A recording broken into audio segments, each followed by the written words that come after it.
justice for all. Call the meeting to order.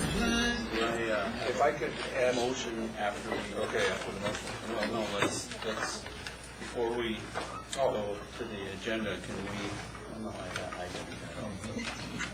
didn't. We're gonna change something, we're gonna take the athletic, athletic culture item off of the agenda. So with that said, can I have a motion to accept the agenda? So moved.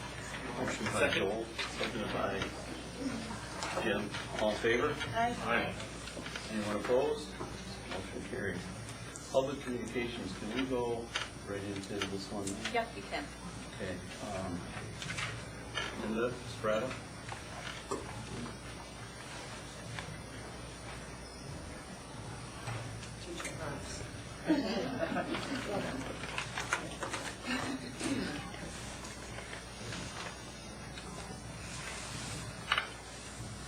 My name is Linda Sprato, and I am a teacher at Mass.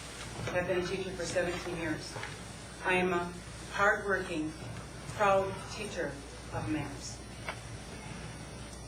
When I told my husband that I was going to speak tonight, he kind of rolled his eyes and was like, oh no. And he said, careful about your emotions, don't get too, animated. And I was like, okay, I'll try, but if you know me, you know that that's pretty hard. And then he told me, watch what you say, don't talk about anybody's pet peeves, or pet projects, I should say, your pet projects. And it's like, well, that means that I can't talk about the pool, that $85,000 was taken out of the general fund to fund the pool. And then he told me, don't talk about sports, because you could offend somebody. And I said, well, then I can't talk about the $330,000 that was taken out of the general fund to fund sports. I thought, well, what am I going to talk about? I can't talk about technology because I don't know where that money is coming from. But I do have a couple of things that I can say that hopefully won't offend anybody. The first thing is that when I found out that the school board is not supporting us, the teachers, I was very sad about it.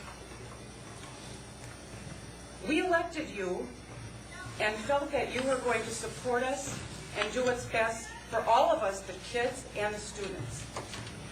And now we find out that you don't value what we do. That the work that I do every day, that all these teachers, these great teachers do every day, you don't value it. So yeah, I'm sad. Through no fault of our own, we're in this situation. We did not cause the problem, yet we're being asked to fix it. And we're being asked to fix it again. Because we've done this before. I have an email here from Mr. Chandler, dated June 22nd. Excuse me, I just have a couple more minutes. I appreciate it. I know that Mr. Mancarelli spoke not too long ago, and he was able. 3 minutes. I just have a couple 1 minutes. minute more and that's it. Okay, so 2 years ago, an email that we all got. Thank you, teachers. Wow, teachers showed great team effort by offering some large voluntary concessions. Yes, and we did it gladly. We voluntarily did that. We took concessions on our pay and our insurance. So we were happy to support that. And here we are 2 years later, we're still being asked. And we did not cause the problem. And you know we didn't cause the problem. And seeing as I only have 1 more minute, Less than that, actually. why? Because that is in our. Yes, and you let Mr. portion of the Mancarelli talk address. and talk and talk. I heard all about it. So I'm not sad anymore. I'm angry about it. Linda, your time is up. I'm You know sorry. what? have 3 I ask minutes you, the for board. questions? I think about, And we're do you to that really point. not support what we do? I can't believe We're gonna it. go into I'm Mr. recess, Raditz. guys. I Thank have you. your We're going to take grandchildren. a short recess right now. I can't believe that you are doing this to me. Teachers, you remember this when they asked you to take a concession. Is this how teachers are associated with teaching? After 17 years, that is okay? I am appalled. And maybe you should stand up for teachers instead of that kind of behavior. I'm embarrassed.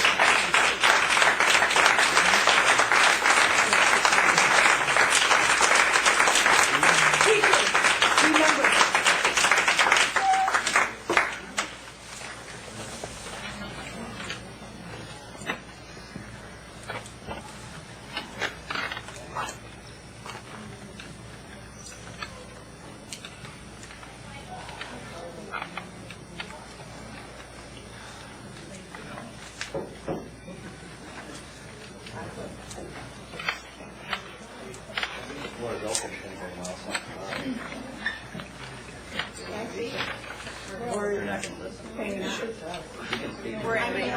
I think what just happened, and my boss, retired teacher, you know, I think what just happened here is disgraceful.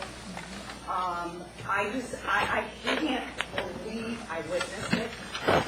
I mean, it's everything that I thought was going on and everything that I've heard is going on, I now believe it. And I've got news for you. Now that I'm out and I'm out and about during the days, you guys are not respected. I hate to say this, but you're not. So, and it's behavior like that. That's all I've got to say.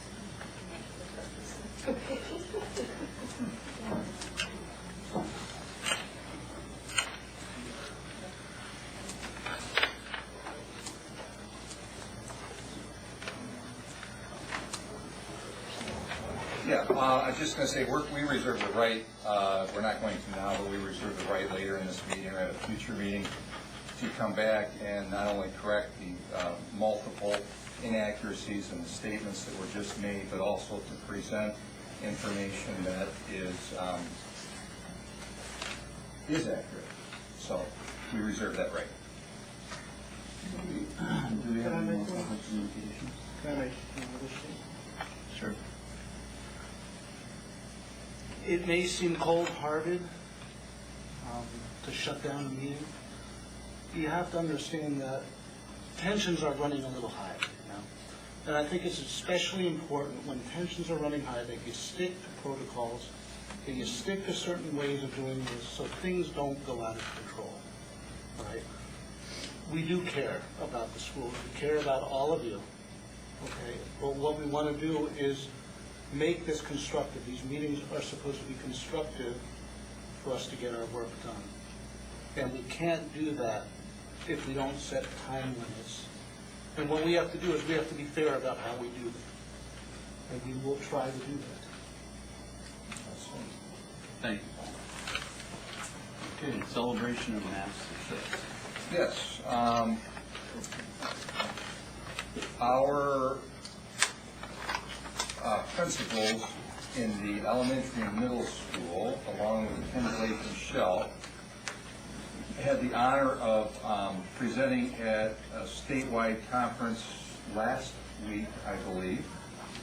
Got a very nice card back from the Michigan Elementary and Middle School Principals Association on some very specific positive feedback, how informative that presentation was, and it was related to our technology. And so I think it's important to recognize that our principals were presenting at a statewide conference and were recognized for how well they did in the quality of information this year.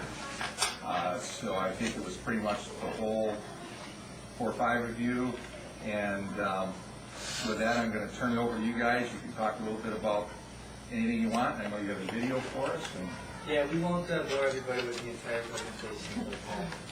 The long story short, it was kind of interesting. They had Point City, which is a note from the elementary iPad program for a number of years, and we followed immediately after. And talking to some people who did staff control, and I guess my jaded opinion is that we're doing a better job. Just flat out.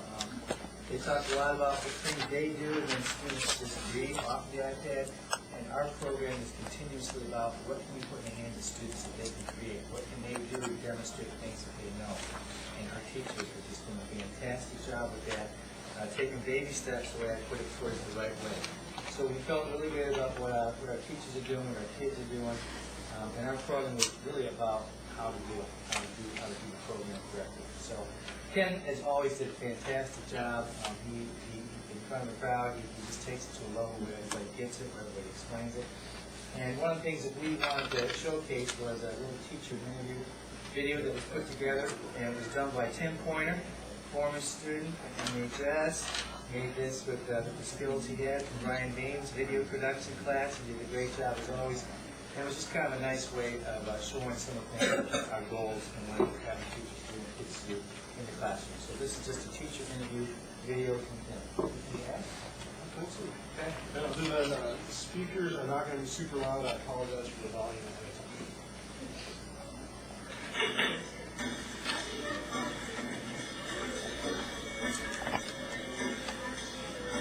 My name is Michelle Wilson. I'm a first grade teacher. I've had iPads in my classroom all last year and this year.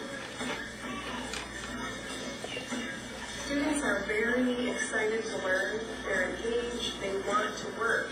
I might do a mini lesson, here's what I'm expecting, and they are just ready to go. They're excited to get working. They're very curious. It seems more curious now. I mean, it's just like a textbook in front of them. They don't do a whole lot of flipping through the whole book, you know? It's just like, what do they have to read? These 3 pages? Okay, that's all I'm doing.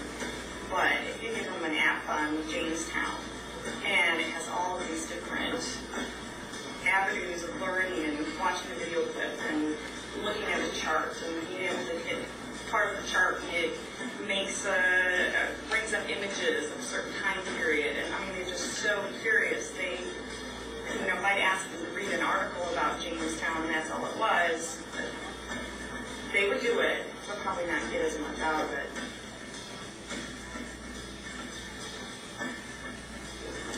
We're actually working for a 50-50 balance in the classroom.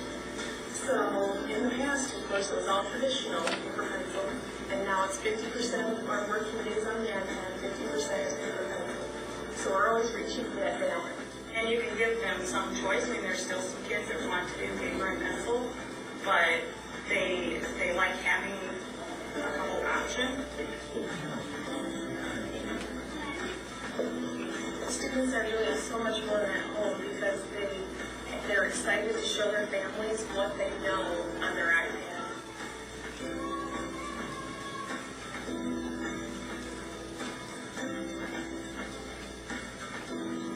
It's very easy for me to keep communication with parents. In the past, a paper newsletter every week would be lost on the bus or crumpled up in the backpack. And now, it's on the iPad, which stays zipped up in the backpack on the bus. They are going home and like that I excel math, they go home and work on those standards on their own. If they're working on a presentation, you know, it's just not in class, they'll come back and say, well, there's 2 slides I made last night. I said, well, that wasn't homework. I know, but it was, you know, a lot of fun to do. And so I definitely think it extends it. They're not losing their work as easily, so they have it with them, even if it's not fully completed, they have it with them, it's always on their iPad. The students are very excited to take ownership of their work. They are putting in their own photos from the camera roll. They're taking pictures at home, pictures of their pets and their family, outside, where they're just changing colors. So they're taking a lot of ownership in their work, but not only that, they take ownership in the care and responsibility of their iPad. Taking care of keeping the screen clean, carrying it with 2 hands. They're very proud that they have this device in their hands.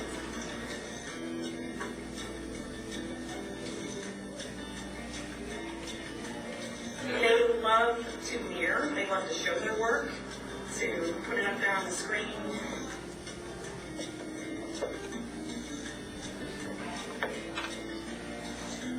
It's great that they can present it and it's not this poster right in front of them, it has a little print on it, they can put it up on the screen and everybody can see it. And sound effects and music and maybe even a video clip of someone that is interested to them or is here to report on a specific person or group. It has changed with the student engagement. Students are at their spot, they are working, they might be sitting next to somebody, of course, in the classroom, and they might say, hey, look at this. And if they're talking, it's about what they're working on because they're so excited about their work. I can't imagine us not giving our kids this opportunity with how fast technology is moving. If we don't give our kids this opportunity so everybody has it equally, where will they end up? This is how the world is working now. And I just want to assure you that that first word was dark in that book. That first popped up, I'm like, gosh, I hope everybody realizes that. But Michelle and Amy did a great job. It's a lot of fun.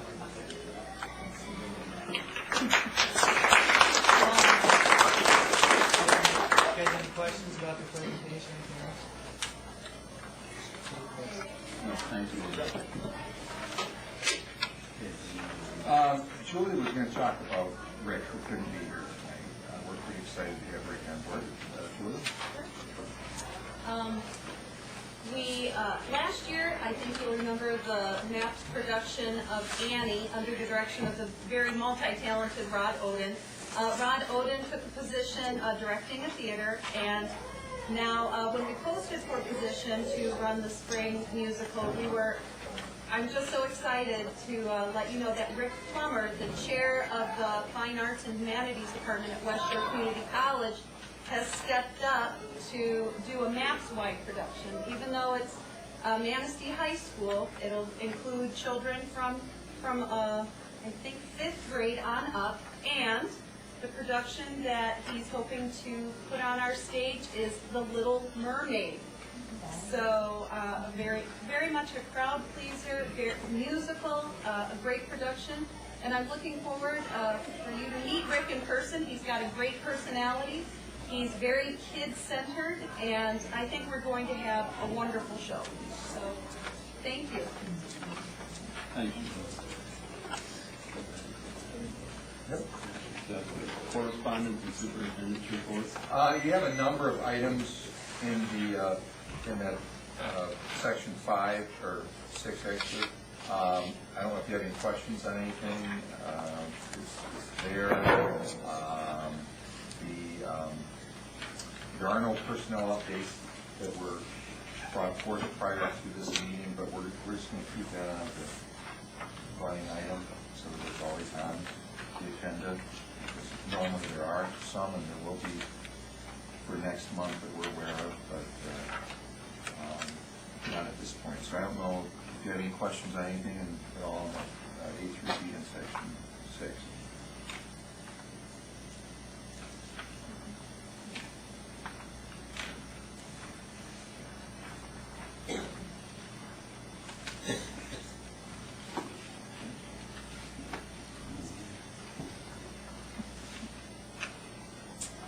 All right. Old business, the board meeting dates, we had threw a couple options out. You pretty much want to, I thought the feedback I heard was to keep it pretty similar as it is now. Okay. Wait, you're in old business now? You never finished the superintendent's report? Well, I did. Oh. Sorry. Was I not here during that part of the meeting? All right. So, unless I hear something different when we come in our... Since elections were changed to November, you have basically 2 organizational meetings. We used to have an organizational meeting in July. We'd set meeting dates, elect officers, do all kinds of stuff. A lot of fiscal things that were related to the fiscal year that started July 1st.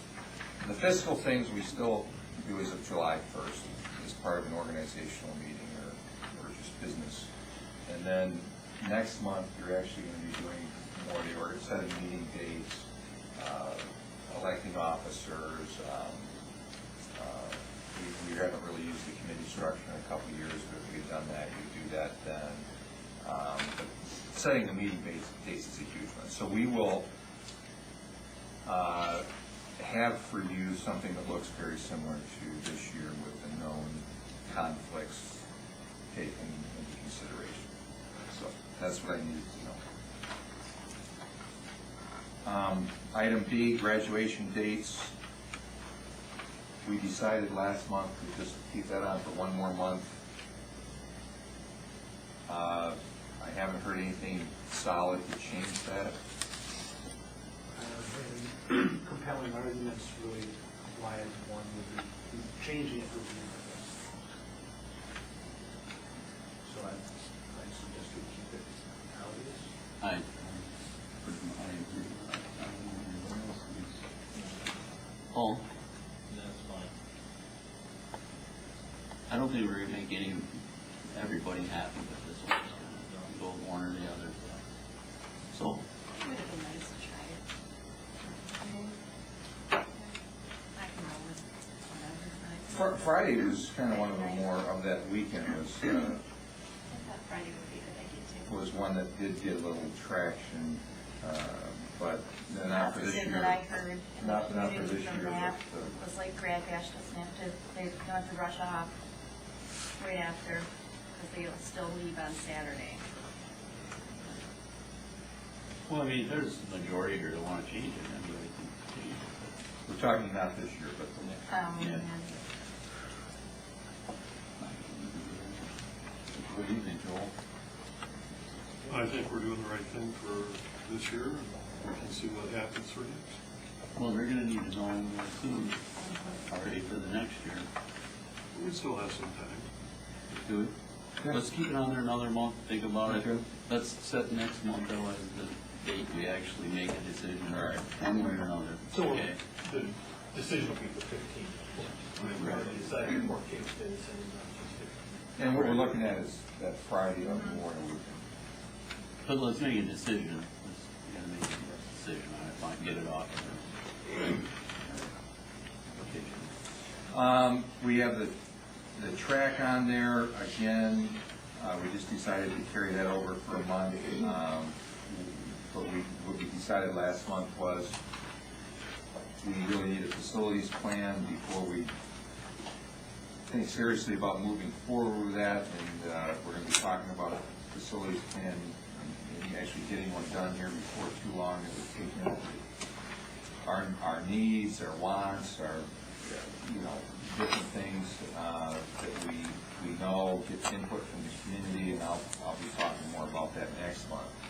But there's, so we're not moving forward with anything on that, and as we have talked about before, there was never any discussion to use general fund money for that. In fact, there was discussion that there would not be general fund money used for that. There's about, I don't know, close to $100,000, I think, maybe a little less, that was raised years ago, that's in a fund, and we thought we had donors and other ways of getting that money, but as it is right now, there's no plan to go anywhere with that at this point.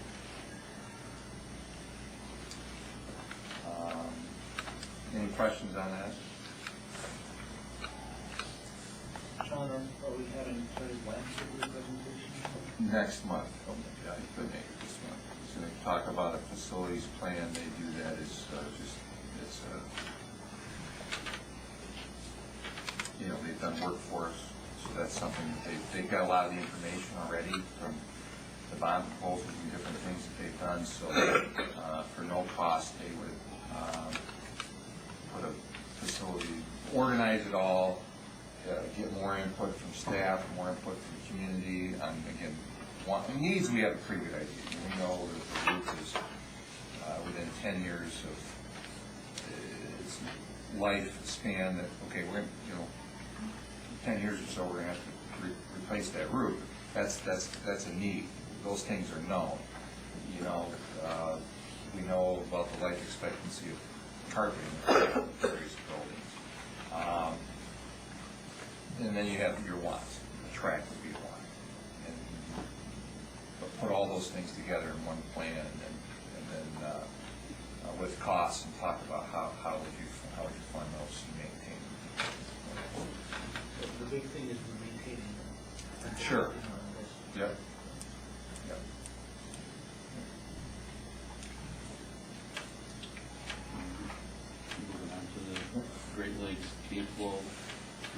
Yep.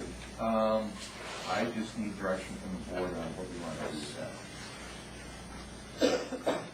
I can't support continuing Eric's next contract.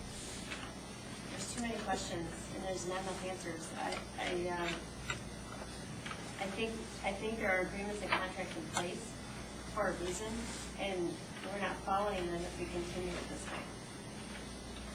On either end, on the Sutton Bay end and on the North Star end.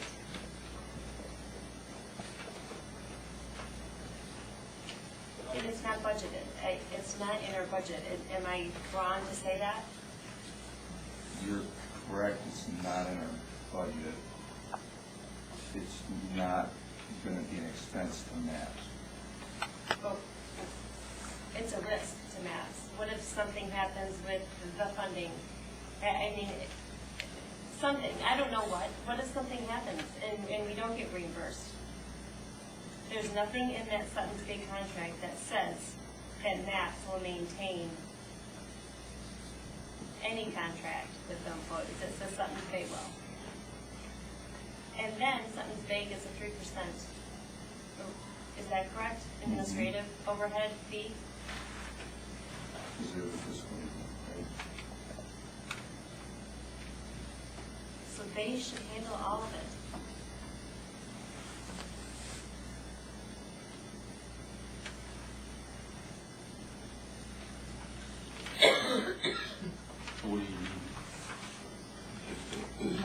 I'll make a motion to terminate Eric Bennett's contract with MAPS. There's a motion on the table, do you have any more conversation? I'd just like to say that I think maybe we need to come to some clarification so we totally all understand what's there and something that we can agree to and where we go forward with it. I can understand Chris is saying there's conflicts in the contract, so I don't think it would be wise to maybe terminate it, but I think it would be wise to, let's clear up those errors or what we see is wrong and try to get something that can work. What happens now if we have this program in place, you say all of a sudden we're terminating that contract, where does that leave the entire program? It was all planned out in the Sutton's Bay agreement. I read it. There's a plan in place in that agreement for them to do so. For them to have administration capabilities and administration. When you read that, I would agree with Chris on that. Read it, it shows that it goes through Sutton's Bay is that, I agree that we should follow that. If that's our agreement with them, we should move down there. I don't know if that equates to terminating that contract or just having it, Sutton's Bay needs to deal with. Chris, there's a difference in my mind between cleaning the contracts up and titling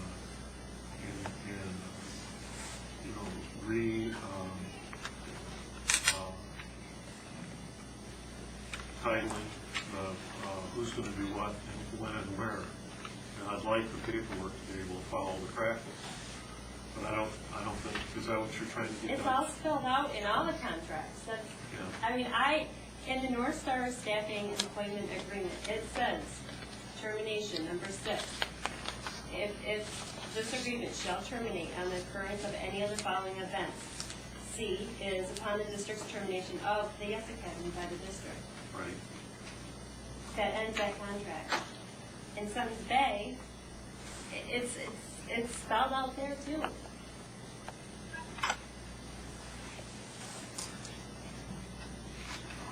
Well, what I like about what's happening, I like the pay. I like the fact that we're bringing extra dollars into the. But I'm not saying that Eric does not have a job. Sutton's Bay needs to handle it. Okay. That's, Okay. So I agree, very in line with it's supposed to be in Sutton's Bay. It's not with us. That doesn't mean it goes away, but it needs to go through Sutton's Bay. and it doesn't mean we don't co-op anymore. It's just that they handle the administrative. They get 3% of what the growth is for doing that, for handling these contracts and doing the administrative overhead work. And we haven't been doing that? What was the question? We haven't been doing that in a different manner? I mean, Basically, what it comes down to is Eric, why isn't he being paid through the agreement, is what your question is, correct? Correct. I think that's the big question. Well, when do we we, feel we're not getting our 3% work? Is that, I don't feel that. Directors. I don't understand, so 3% Seventh Bay is making, not Right. we are making. oh, no, right, that's what I meant. The 3% that they are getting, they're not earning it? Is that, I'm not saying they're not earning it either, because there's other work besides just Eric's contract to do the administrative work for Seventh Bay co-op. But his contract would be part of that 3%. And in return, we're still paying to have a contract, what is it, $3,600 for, I don't know, for 15 months, I think it's. So you're worried about, I understand the issue is with the contractual language, that the contracts don't seem to match. And I agree with you on that, the practice and the contracts don't Right. seem to. right? That's number one. The second thing is, then we need it open to decide, well, do we want to employ Eric directly or not, outside of these contracts? Does that make sense? And if so, then we need to restructure those contracts. That's not what Seventh Bay agreement says. It I says know, that they will. I'm just saying, what do we want to do? Because we can still call the shots, we can still make decisions. Do we want Eric? John, you mentioned the corridors, and making sure that we kept the whole on Eric. So that's one, I think, there's two different things there going on. And I don't know if it makes sense for us to keep Eric. I don't know if that makes sense. It seems, and maybe correct me if I'm wrong, but those benefits out of the Sutton's Bay agreement, they're through schools, right? That they, we all get a third, and then they Well, we don't get a third. get a third, but Right. then there's some administrative part that Sutton's Bay deals with, correct? Correct. And that gets charged out to, split up between the three parties or the interests.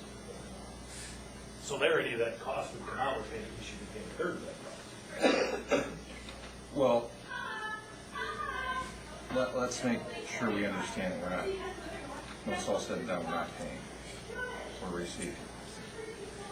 Because there are, I don't know the exact count, because the count period's longer than it just finished recently. But there's 200 and some odd kids that are enrolled there, so there's $1.5 million that's coming into that entity. The expenses, including Eric's contract, are charged to that entity. When the fiscal year is over, there will be more revenue than expenses. We hope. Yeah. Okay. We also hope that there will be more revenue than expenses here. True. So it's a budget process. When that is done, then that is split three ways.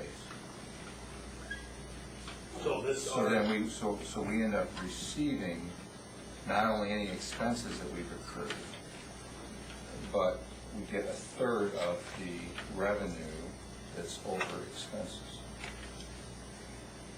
What have we been reimbursed so far?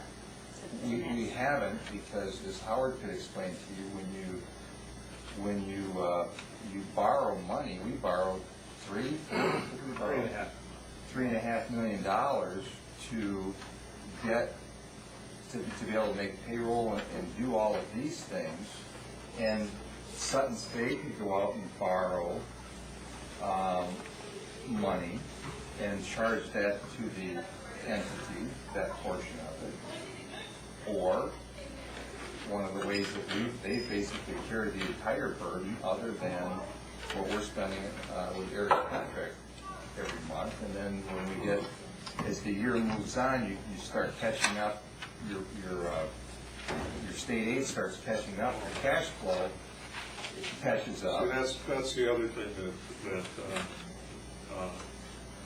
you know, the fact that we bench, or I assume that YES has benchmarked its student count and continues to do that and is receiving a monthly payments from the state based on that student count. So the fact is, nothing, and tell me if I'm wrong here, nothing different. If something happened to the student counts, it would happen to us. It would happen to the other. It would happen to all the schools, not just that one. So I don't think personally that there's much of a risk that we're not going to get the money for the children. What I don't like, and regardless of the politics, what I don't tell you what I like is the positive number at the end of this thing. What I would prefer to see happen is that our practices actually follow what the agreements are. And if we need to modify that, maybe we can, maybe the contract that we have now is as redundant as what our practices used to be. Maybe you could bring something forward for us to consider that mimics what we're actually doing now for the board's consideration. Yeah, because We have a motion on the table. Well, Well, go ahead. there's I'm not sure about this, but the motion, I'm not sure about what our process is about bringing motions to the meeting. Chris can modify it. She made the motion. No. I mean, adding to the agenda. See what I'm saying? We usually have, and I'm all for having it there. I just don't know if we can't pull it out of my hat right now what that process is. But certainly she could do that, or we can see if there's support. And what I'm wondering is that it hasn't followed our procedures for building the agenda in the first place. Well, one question, looking at those that I have, I think it's, you made this, is the YES Academy built this? Do we have a YES Academy?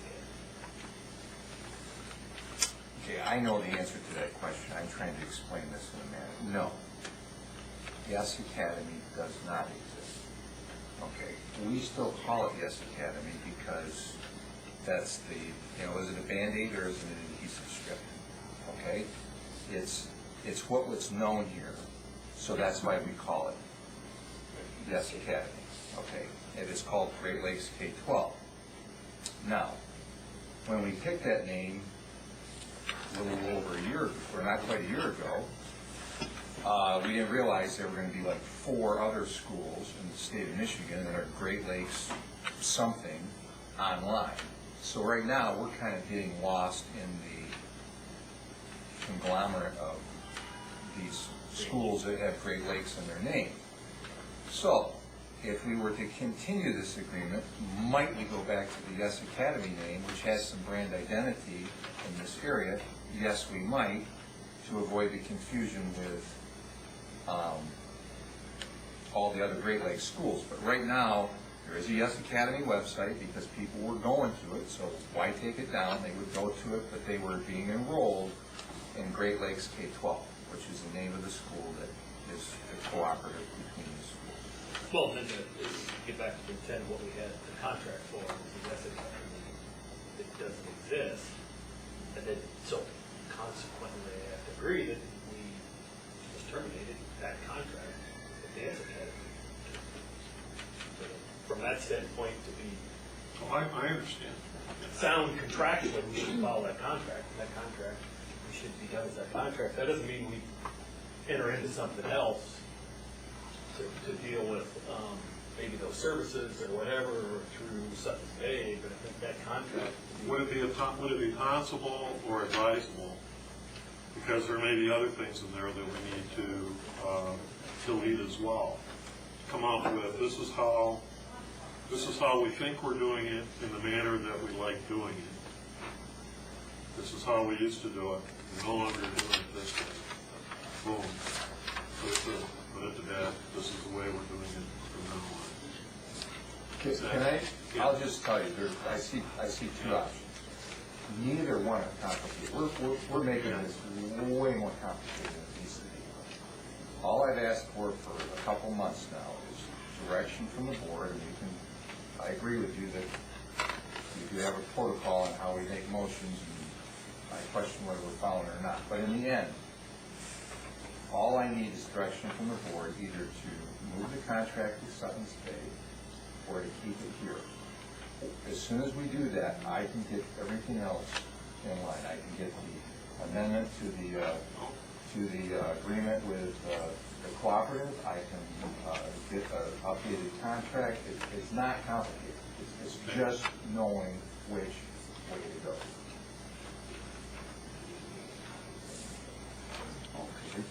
That's good, just one more comment. I was about to say, realize we're looking at these contracts and we don't live in everybody. It affects the other schools that are involved. So we need to get their, if we make a change with the contract, we need to get their approval, other schools' approval to. That would be an amendment to that agreement, and I don't think that would be hard to get at all. No. It's working for everybody right now. I think it would work for the entity to move, I know it would work for the entity to move the contract there. My biggest issue is, let's say we move the contract to Sutton's Bay. All right? So Sutton's Bay writes a contract with Barrick. And it says, oh, by the way, you have a no compete clause. You can't work for anybody else for a year or 2 years. He's their employee. This thing doesn't last. I'm not saying it will or it won't, but it doesn't last. We've just lost the person that's recruited 400 students into this online school, 550 students over the last 3 years. We've just lost that asset. It does not make sense to me, but I'll do it. But I think the better way to go is just to get things in line and for us to hold the contract and get reimbursed for it, which has always been the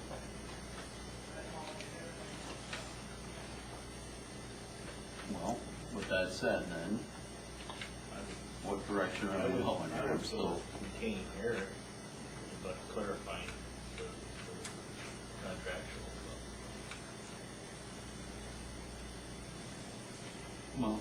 Well, we may be 7 people drawing something, as John says, that is simple. Let's see your fix. We'll have enough of it. with that said then, we have a motion, so we have to follow through with that motion. And I guess we need to get the motion one way or another on the table. Well, we didn't have a second, so the person Well, had do we that. have a second? I never asked. Clarify what the motion is? I'd like to make a motion to terminate Eric's Ricknick contract. Without a second, Do we have a second? I'll second that. Okay, a second. We should probably do a roll call here, or under action. We're in it now.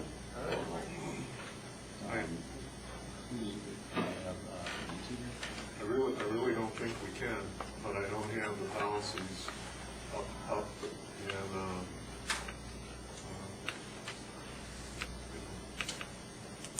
I think that we have a protocol to follow on adding agenda items to the, could be mistaken. I don't think so. Oh, I just moved down to new business. We moved on to business action items. Well, then we need to bring it back up again at business action. well, what Joel is asking is whether it can be on the meeting at all. You didn't realize it's on the agenda.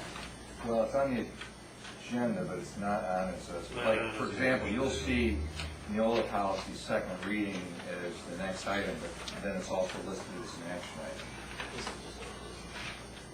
Yeah, so this, and so, we could,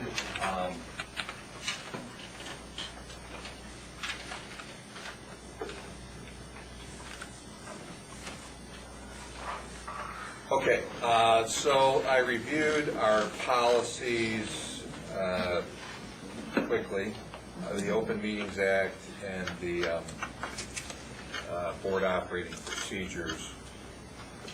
There's not a real clear answer because it talks about things like agendas. Okay, agendas are to be created. Well, it is on the agenda, but it's not on as an action item.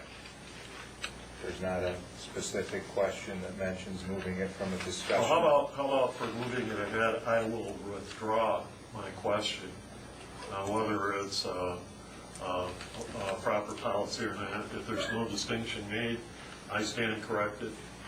Well, yeah, and it's kind of addressed in our board operating procedures, but not, again, not specifically, but I think it's something that as we go forward as a board, we should clarify. You know, how action items get placed on the board and when is a crucial question. And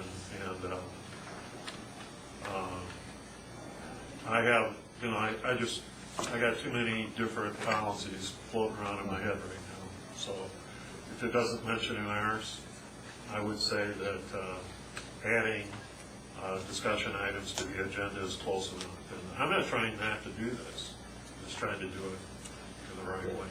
Yeah. So, Mr. President, where are we? Well, Howard's the secretary. Yep. Okay. Are we doing, am I calling roll? Right. Okay, and, everyone's clear on the motion? No, I'd like to hear it. Repeat the motion again? Unless Chris wants to make the motion. Say what I'd like to make a motion to terminate Eric Nick's contract. Okay. Dr. Intal? No. Jim? Yes. Paul? No. Joel? No. Chris? Yes. Shelley? Yes. And Tom? No. Okay. That motion was defeated 3-4. I would like to make a motion regarding this to get an idea from John specifically what we can do to correct the policy and procedures issues that we. I don't know if we need to be a motion. I think we can. Could you withdraw that motion? I will withdraw that.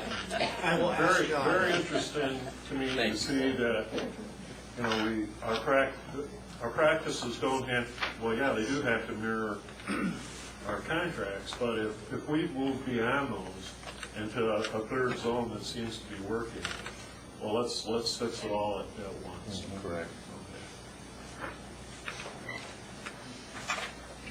Okay. So do we still put me up those contracts or not? That's what I'll bring back. It'll give some idea. Yes, Yeah. yes. Okay. All right, Neil. Howard? Included in your packet for the second time were policies from volume 26-2. I just like to give you a little bit of information. I know you've looked at these policies once before, and we've changed our format rather than me rambling on endlessly. We've just kind of included a summary of what they are. As typically found, most of these are the result of changes in statute, and we're just changing policy so that it's in line with statute. We're going to be seeing a lot of policies coming at you. I have not been bringing them to you as frequently as I should have, so now I'm in catch-up mode. So you'll see this month we're doing 26-2 second reading, also 27-1 first reading, and we're going to keep piggybacking until we're current. The current one is 28-1, which we just reviewed with our Neola rep. So I'd be happy to entertain any questions on 26-2. It's the second reading for this set, yeah. And these are recommended for action under the action items. Is that it? Yep. Anybody have any questions? Anything to add on that, or? No. Moving on, 0 hour handbook edition, second reading. Yep. Joanne, this. Last month, the board had the opportunity to review the 0 hour handbook edition. It simply adds an opportunity for students. Right now, we currently have work study, we have independent study, and so this would be able to add those types of opportunities at the beginning of the school day on a credit, no credit basis. Are there any questions or? Anybody? Thank you. Anti-bullying policy annual review. Jody, you did a ton of work on this. The board adopted the anti-bullying language in 2012, and so we just need to have another review of it in 2013, and forevermore it'll be involved in the Neola policies each year as you update those. I just want to say that we had a very nice article in the paper the other day. A number of Brian Bain students were interviewed on their anti-bullying videos, and I just wanted to, I think all of the MAPS buildings and the teachers and our community are working very hard to diminish bullying in our community. So is that rolled over into the OLAR yet or not yet? Because it was a new legislation in 2012, it required that we look it over in 2013. The fact that it's on the agenda meets the criteria with the state, and from it, the same language is in Neola.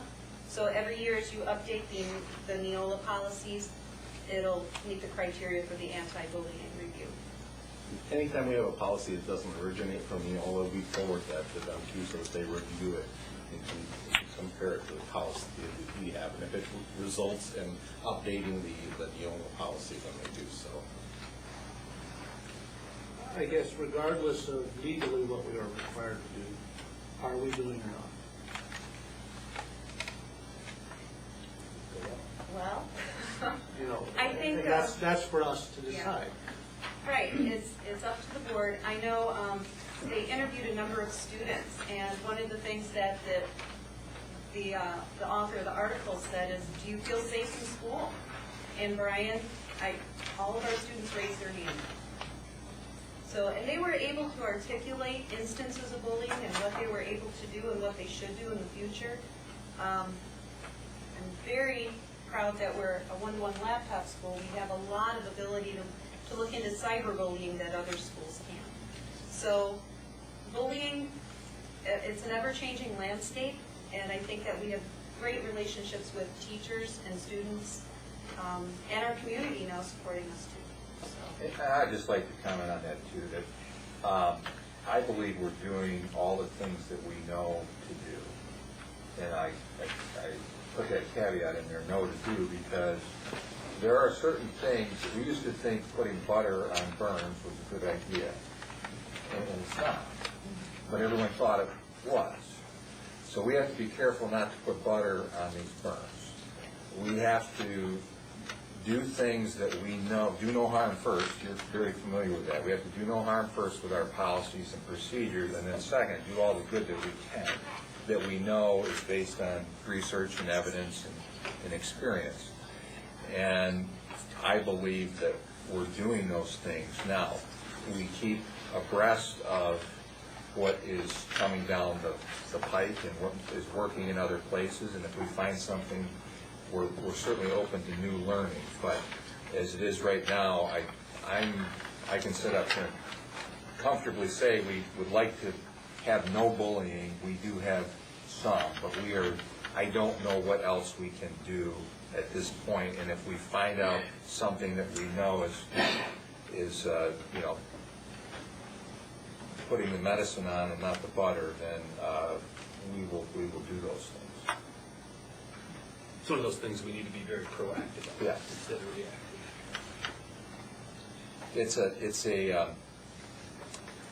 well, there are a plethora of conferences and all types of things, and there are, they run the gamut from different philosophies and perspectives, and again, we just try to pick the ones that are research-based and that are being proven to get results. And it's a tough situation, because it really, it is. It's like trying to catch the wind. It's very, very hard to do. So. Well, just to answer your question a little bit more, it's interesting to me that, if you look at our policies, it isn't just a one-size-fits-all. So when you have, forget what the minimum requirements are, I can easily say that our policies are very much in line, our practices are very much in line with best practice all the way. So how we deal with an elementary student, how we deal with an upper L, how we deal with a middle school student, how we deal with a high school student, those are all very much in line with best practice. And so, to answer your question, are we doing just a minimum or not? We're doing the very best we can at every level.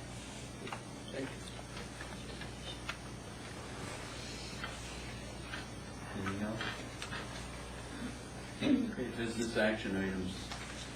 I would like to make a motion that we approve the minutes from November 20th from the regular meeting, and then I distributed the green copy from the closed session, those minutes also. Motion by Shelley, seconded by Dr. Antal. All in favor? Aye. Anyone opposed? Motion carries. Approval of accounts payable report. I'd like to make a motion to approve accounts payable for November and December of a total of $676,817.57. Motion by Dr. Antal. Do I have a second? Second by Chris. All in favor? Aye. Anyone opposed? Motion carries. Approval of strategic goals, objectives. We updated those to the strategic planning session. We reviewed them last month, and now we're just asking you to officially approve the updates that we agreed to. I found there's and maybe I'm missing something, but there seems to be on page 9 of that, we kept all 7 items. We talk about it, we get down and we condense them to 4. Hang on. It's like printing. It's all right, hang on just a second. You can look at this if you want. All right, yes. See, we got all 7. Oh, right on this front page? Yep. Okay, yep, that will get changed. Yep, all right, thank you. I think we can prove it with those Yep. changes in mind. Yep. Take off technology, facilities, and staff, professional development. Yep. So, you'll make the motion with those changes to that? Yep. Do I have a second? I'll support. Second by Shelley, all in favor? Anyone opposed?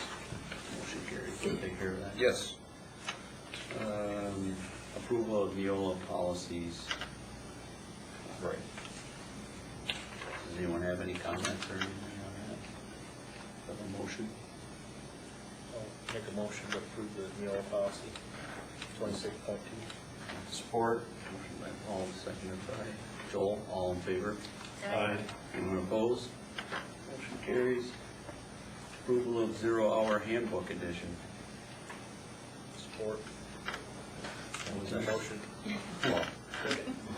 Motion by Paul Ormeister, seconded by Jim. All in favor? Aye. Anyone opposed? Motion carries. Approval of graduation dates for 2014-15. Those dates, we talked about tabling those. So, Uh, 14 you can do. I mean, let's just do 14, and that'll make the whole. Move that we. So, approval of graduation dates for 2014 Of Saturday. on Saturday, right? Memorial Weekend. Got that? What time? It's 7:30, what time do we do that? Graduation. 7. Okay, do I have a motion for that? Motion by Dr. Antal, seconded by Second. Jim, all in favor? Aye. Anyone opposed? Carries. Approval of superintendent's evaluation. I just want to make a comment on this, that we did this with the help of the NASB. We had Scott Rowlett was here, and I thought it went really well. We had a lot of good discussion. I think we all can agree to that. We all made a lot of comments. And, I thought it was a long 3-hour night, but I was pretty proud of the board. Everybody did make comments, and I think Scott, we came up with a good, well, it's a standard form through the MASP, but it went very well. At that, unless anybody has anything else they'd like to say about it. I would do. Yeah, I think you guys deserve, people need to know. The board embarked on a 2-year process. It's been a little bit more than that due to some conflicts with study sessions that we will actually wrap up, I think, next month with the board doing a self-evaluation. But we embarked on a 2-year professional development process with the Michigan Association of School Boards. You're the only board in the state of Michigan that has done it that comprehensively. The strategic plans that you just updated were part of that process. A best practice way to do my evaluation was part of that process. A best practice way to do your own self-evaluation next month is part of that process. And I think, again, I'll talk about this next month during Board Appreciation Month, but there are a lot of boards around that are paid. You guys aren't. You're 100% volunteer. You spend a lot of extra time. I've been evaluated, I can't tell you how many different times by how many different boards. And I will tell you that this board, this is my 3rd or 4th, I don't remember, has spent more time and has done it more thoroughly each time, and particularly this last time, than any of the other boards that I've worked with. So you guys spend a lot of time learning best practices and how to do things, and people need to know that how much time and I guess how conscientious you are in what you do. Thanks, John. So, at that, do I have a motion for? Make a motion to approve the superintendent's evaluation. Paul Warmeister, do I have a second? Second, Jack Ryan. All in favor? Aye. Motion carries. Thanks, John. New business, Neola policies, D27. I don't know if anybody had any questions on this round. There's, as I said, catching up, so you'll notice the first one deals with our organizational meeting, which John talked about. We already have changed the way we do business, so we're in compliance with statute, just getting the policies caught up. And the rest, a lot of terminology changes on non-discrimination as things change at federal level. We try to bring those rulings into the policy. So it's pretty standard stuff, but I'd be happy to entertain any questions you guys have, and I'll be here for the second reading, or if you have questions in between, be sure to contact me. So I was reading through the one, and I'm trying to get to where it is, but personal, like, What number? iPads, phones, and trying to. Oh, yeah, yep, 7530. Yeah, Yep. I mean, so it's very detailed in there, and we follow that even on personal cell phones and stuff like that to ensure that things are. Yep, and we actually did quite a few rewrites of that one. I reviewed it with the Neola rep, and then I sent it to Ken, and then Ken has some comments, and what we did there was made sure that the policy reflects our current practice. So it reflects what we're doing, and it seems to be working well, and it documents, and it sets out some pretty clear expectations also. So I think it's good policy. Did you have specific questions on that? No, I mean, it was very comprehensive, Okay. and just that, yeah, it's good to see that, because some of that personal identifiable information and stuff that we can't have floating around. Yep, absolutely. And no matter what avenue it is, even if it's your personal, so that is good. Very detailed. Anyone else? truancy policy.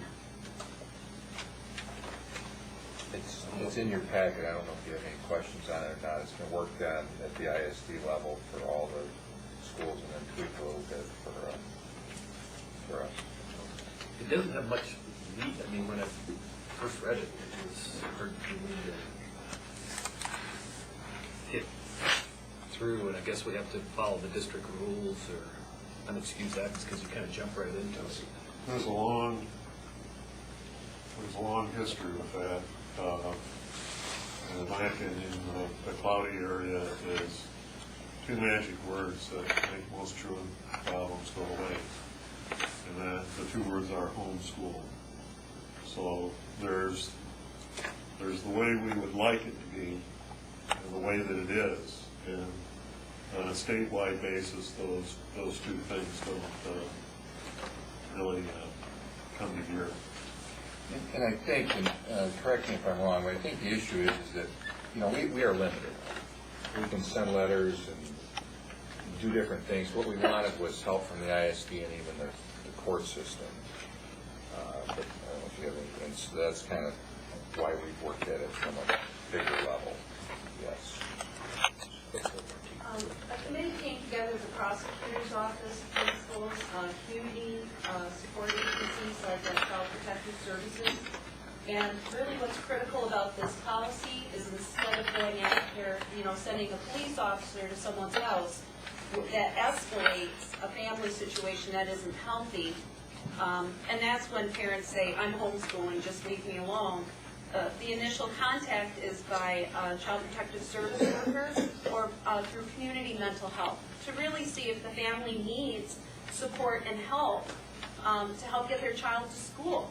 And so it's a much more compassionate approach, and we're hoping that students will remain in school instead of clicking the box, homeschool, leave me alone, and we can actually make a difference in the community with these very vulnerable populations of children. So Jeff Jeanette at the ISD, the superintendent of our Manistee ISD, has been very proactive, and this is somewhat new, of this compassionate approach to bringing children back to the school community and supporting them. So, To clarify, you said unexcused absences. Nowhere in this does it say unexcused absences. It just says absences. correct. And from what I understand, our protocol so far is any absence, 5 or so, gets contact Correct. from someone in the school to make sure there's and nothing that needs to be done. Right? Correct. And that comes from state law, and more specifically, pupil accounting. It's taxpayers are paying us to educate children, and if their children aren't here to be educated, it makes it very difficult for them to be successful in school, makes it very difficult for them to be successful long-term. And so the state doesn't differentiate between excused, unexcused. At the middle school, high school, we have something called earn back time. So if the student does have excessive absences due to family situations or prolonged health issues, they can actually come in after school tutoring or before school tutoring and earn back that time to keep them connected with school. But it's kind of that way that, it's a one-page thing, proposed Manistee ISD truancy plan. And I think this would be hard pressed if we handed it to somebody how we would do it. It just doesn't seem to have enough detail to it. I think state law fills in a lot of the detail parts, and I know working with the prosecutor's office that they were very enthusiastic about the way that it was worded. But I'd be happy to speak with Mr. Jeanette and see if we can get something more detailed. But I think just that you hand this to somebody, and this is a truancy plan, you would think it would go down through. And I can see that on the bottom end after 10 and 13 and 15, and then end up maybe in the prosecutor and the attorney's office, that how do we get there? Is if the kid just misses a few days for whatever, goes on uninterrupted sick for a while, I would assume that at 10 absences, we're going to initiate that. And if they end up having to be 13, we're going to initiate that. And I don't. What we discussed at the superintendent's level, Jim, was that they wanted it to be flexible enough that each district could be a little bit different. It's a uniform policy, but it's kind of like how you handle bullying at the elementary level versus the high school level. It's handled differently. We still think it's handled effectively, but it's handled differently because that's what research shows. And the districts are all doing things a little differently, yet from the ISD's perspective, they wanted to be able to have some standardization to it. If I can find that. Should be in the end, last one. There it is. Thank you. Then, this is what they came up with. It gave the districts flexibility, yet provided the framework that was needed. Maybe what we should do for next month, this is just the first reading, what we should do for next month is add a little bit more of our detail to it. I'd like to see just a little bit of lead-in and some discussion on what these apps Yeah, are. there's a policy and then there's an administrative guideline, I guess you would call it. The policy is more general, the guideline is more specific, and we can provide that information to you.